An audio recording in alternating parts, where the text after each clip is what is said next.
اعوذ باللہ من الشیطان الرجیم بسم اللہ الرحمن الرحیم۔ ناظرین و سامعین السلام علیکم۔ امید ہے آپ خیریت سے ہوں گے اور ہمارے ویڈیو سے مستفید ہو رہے ہوں گے۔ ناظرین، آج کی ویڈیو ایک ایمان افروز واقعے پر مبنی ہے۔ یہ آپ کو بتائے گی کہ اگر دل میں سچی تڑپ ہو تو انسان اپنی عمر کے کسی بھی حصے میں اپنی تقدیر بدل سکتا ہے اور اپنے آپ میں انقلاب برپا کر سکتا ہے۔ ناظرین محترم، آج کی ایمان افروز داستان ایک ایسے شخص کی داستان ہے جو 40 سال کی عمر تک تنبور بجاتا رہا اور سگار پیتا رہا اور دنیا داری میں مشغول رہا، لیکن اس کے بعد اس کی زندگی میں ایسا انقلاب اور تبدیلی آئی کہ وہ علم دین کی طرف راغب ہو گیا اور دینی اور روحانی مدارج کی ان بلندیوں تک پہنچا کہ آیت اللہ حسین بروجردی، شیخ حسن علی نقودکی اصفہانی، مرزا حسین نائینی، آیت اللہ رحیم ارباب اور سید حسن مدرس جیسے علماء اور عرفاء اس کے شاگرد بن گئے۔ ناظرین، یہ داستان عالم و عارف حضرت تقی بہجت نے بیان کی ہے۔ وہ بیان کرتے ہیں کہ جہانگیر خان ایران کے ایک خانہ بدوش قبیلے کا جوان تھا۔ اس نے ابتدائی تعلیم اپنے قبیلے میں ہی حاصل کی تھی۔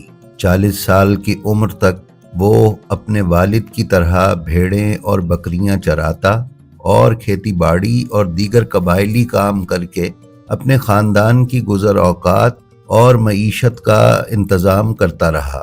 گھوڑ سواری، نشانہ بازی اور دیگر قبائلی رسمی کھیلوں میں اس کو بڑی مہارت حاصل تھی۔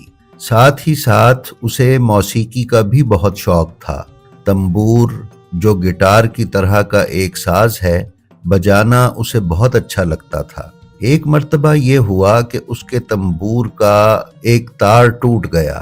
اس کا قبیلہ اصفہان سے کافی دوری پر تھا، لہٰذا جب وہ اپنے قبیلے کے لیے سامان رسد خریدنے اور اپنا مال بیچنے کے لیے اصفہان گیا تو اپنا ٹوٹا ہوا تنبور بھی ساتھ لے گیا تاکہ اس کو وہاں ٹھیک کروا سکے۔ یہ اس دور کی بات ہے کہ جب ایران میں قاجاریوں کی حکومت تھی اور اصفہان ایران کا مرکزی مقام تھا۔ اس وقت اصفہان میں بڑے بڑے علماء اور فقیہ موجود تھے۔ اصفہان پہنچ کر اس نے ایک بوڑھے دکاندار کو دیکھا اور اس کے پاس گیا اور اس سے کہا کہ مجھے اپنے ٹوٹے ہوئے تنبور کے تار تبدیل کروانے ہیں۔ کیا آپ کسی ساز مرمت کرنے والے کو جانتے ہیں جو یہ کام کر سکے؟ بوڑھے شخص نے اسے ایک مشہور دکان کا پتہ بتایا اور اس کے بعد ایک معنی خیز مسکراہٹ کے ساتھ دل کو چھو جانے والا ایک جملہ کہا، اے بھائی، انسان کے دل کے تار بھی کبھی ٹوٹ جاتے ہیں، انہیں بھی مرمت اور جوڑنے کی ضرورت ہوتی ہے۔ ناظرین، یہ سادہ سا ایک جملہ اس بوڑھے شخص نے پتہ نہیں کس کیفیت اور لہجے میں کہا تھا کہ جہانگیر خان قشقائی کے دل میں ایک بھونچال پیدا کر گیا۔ اس نے اس بوڑھے شخص سے پوچھا، اچھا جناب، تو پھر یہ بھی بتا دیں کہ دل کے تار کہاں جوڑے جاتے ہیں؟ اس بوڑھے شخص نے اسے اصفہان کے ایک مشہور مدرسے کا پتہ بتایا جو اس وقت تہذیب نفس اور تحصیل علم و معرفت کا مرکز تھا۔ جہانگیر خان قشقائی نے اپنے دل کے تار مرمت کرنے کے لیے اس طرف کا رخ کیا اور مدرسہ صدر پہنچا۔ وہاں اس کی ملاقات کسی ایسے عالم دین سے ہوئی جس نے اس کی کایا پلٹ دی۔ وہ اپنا دل علوم دین کو دے بیٹھا اور وہیں اصفہان سے ہی اس نے اپنے والدین کو ایک خط لکھا اور انہیں آگاہ کیا کہ اب میں اصفہان میں ہی رہوں گا اور علم دین حاصل کروں گا۔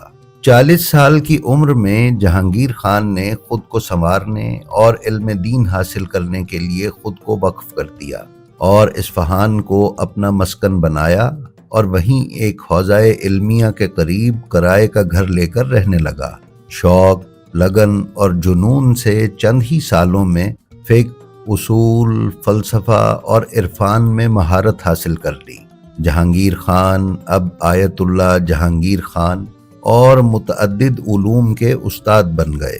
تعلیم کے دوران جہانگیر خان نہ صرف فقہ و اصول کے ماہر بنے بلکہ انہوں نے عرفان کے میدان میں بھی غیر معمولی ترقی کی۔ وہ ایک درویش صفت شخصیت کے حامل تھے جو سادگی اور زہد کے اصولوں پر عمل کرتے تھے اور تعلیم دیا کرتے تھے۔ ان کے دل میں معرفت الہی کی ایسی چنگاری بھڑک اٹھی تھی کہ وہ دنیاوی لذتوں سے بے نیاز ہو گئے۔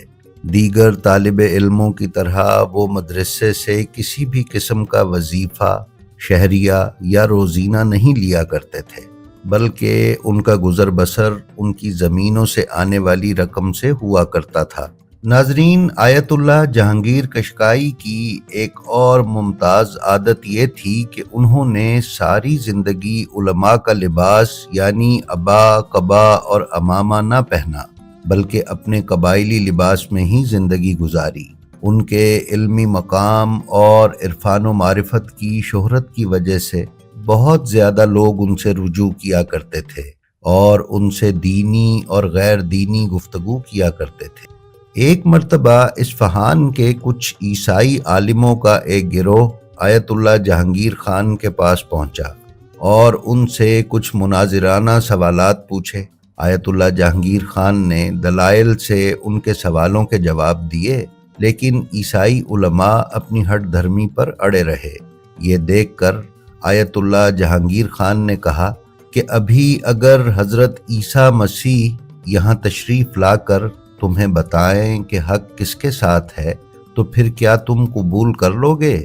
یہ بات سن کر عیسائی علماء نے تعجب سے ایک دوسرے کو دیکھا، کیونکہ انہیں یہ سب ناممکن نظر آ رہا تھا کہ کوئی 2000 سال کے بعد حضرت عیسیٰ کو کیسے بلا سکتا ہے۔ وہ بولے، جی ہاں، اگر عیسیٰ مسیح آ کر ہمیں بتائیں کہ حق کس کے ساتھ ہے تو پھر ہم قبول کر لیں گے۔ آیت اللہ تقی بہجت بیان کرتے ہیں کہ اس وقت آیت اللہ جہانگیر خان نے دعا کے لیے اپنے ہاتھ اٹھائے اور کوئی مخصوص دعا پڑھی۔ اس دعا کا پڑھنا تھا کہ حضرت عیسیٰ علیہ السلام اس جگہ تشریف لے آئے۔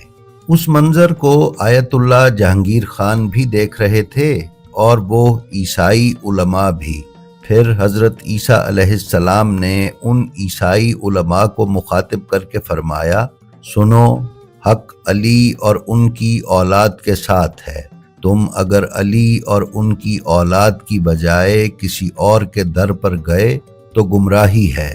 یہی ایک جملہ عیسائی مبلغین کے سامنے تشیع کی حقیقت ثابت کرنے کے لیے کافی تھا۔ اس واقعے نے ان عیسائی مبلغین میں انقلاب برپا کر دیا اور آیت اللہ جہانگیر قشقائی کی برتری کو ثابت کر دیا۔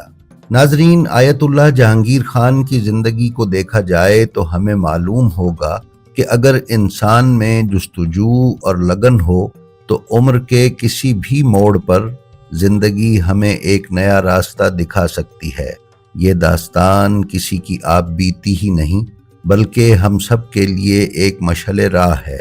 خداوند کریم ہمیں چہاردہ معصومین کے صدقے معرفت آل محمد سے لبریز فرمائے، آمین ثم آمین۔ جی تو ناظرین، یہ تھی ہماری آج کی ویڈیو۔ ہمیں امید ہے یہ آپ کو پسند آئی ہوگی۔ آپ سے یہ بھی درخواست ہے کہ آپ اپنا اور اپنے متعلقین کا بے حد خیال رکھیں اور خلق خدا میں آسانیاں تقسیم کرتے رہیں۔ خدا آپ کا حامی و ناصر ہو۔ السلام علیکم۔